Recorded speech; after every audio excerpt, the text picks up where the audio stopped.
So in this video, we're going to talk about the weirdness we avoided in the last one. That is, we need to talk about what if we have a not equal to, and then also what if our value is off the table. Let's start with the easier option. Let's talk about what happens if I have a not equal to on my alternative hypothesis. So let's look at an example. Let's say I have t equals 1.56. I've got degrees of freedom being 28. And let's say that my alternative hypothesis is mu is not equal to 15. If I want to go ahead and find my p-value for this, the first thing I'm going to do is I'm going to go ahead and highlight across to my row. So I'm going to go to degrees of freedom 28, right here, and I'm going to highlight across.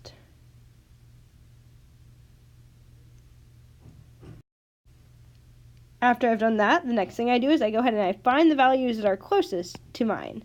So I'm looking for 1.56, and 1.31 is a little bit below that, and 1.701 is a little bit above that. And so what I'm going to do is I'm going to go ahead and trace them up to the top.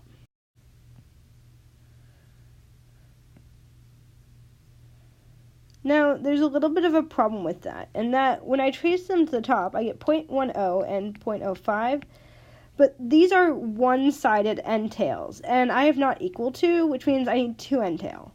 If I need two end tail and these are 1, all I do is exactly what I did on the z-table. That is, I double them. And I double them because the t distribution is symmetric. So when I draw my t here, what I was looking at before is one end tail. So to find the two end tail, all I do is double it to get the other side. That'll give me 0.20 and 0.1. Just like before, my p-value would be in between, because my t-score was in between those two.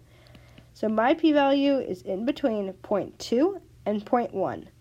Covering up the p-value, 0.2 is bigger than 0.1, so I'll put greater than symbols in there. This is one of the things that can go weird. Let's go ahead and talk about the second one. Let's say that we have a t-score of 0.52.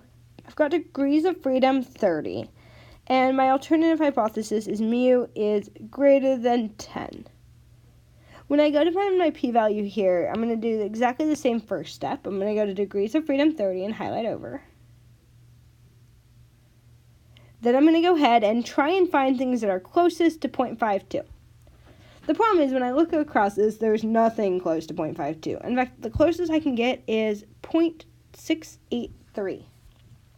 Which is entirely okay. If I wanted to visualize this, in reality, if there was a 0.52, it'd be over here somewhere, right? It'd be under that 0.683. Keeping that in mind, I'm going to go ahead and trace that to the top. I get 0.25 out.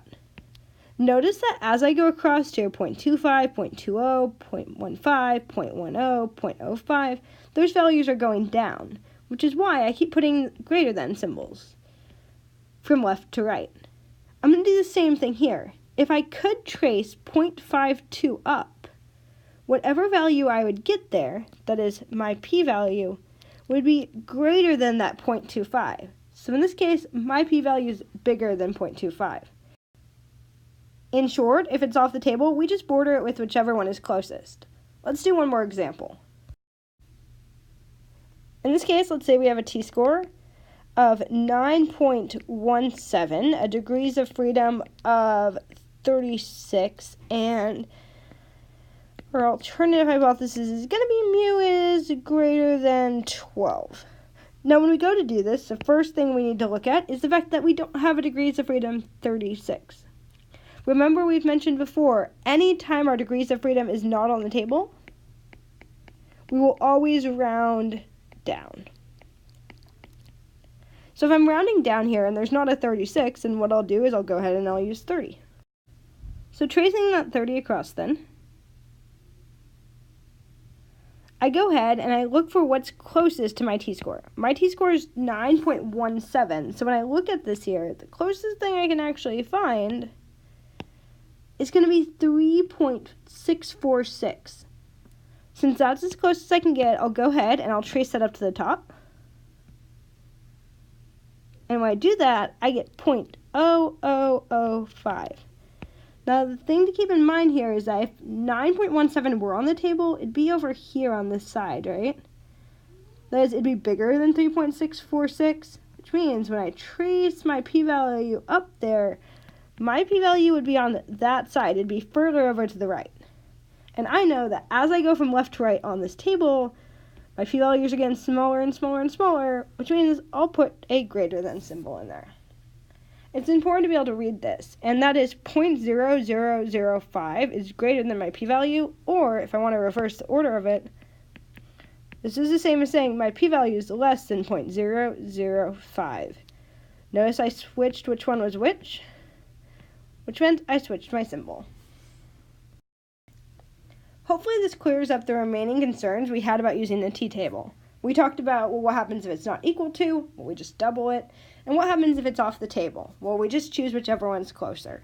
We also reminded ourselves that, hey, if the degrees of freedom aren't there, it's okay, just round down.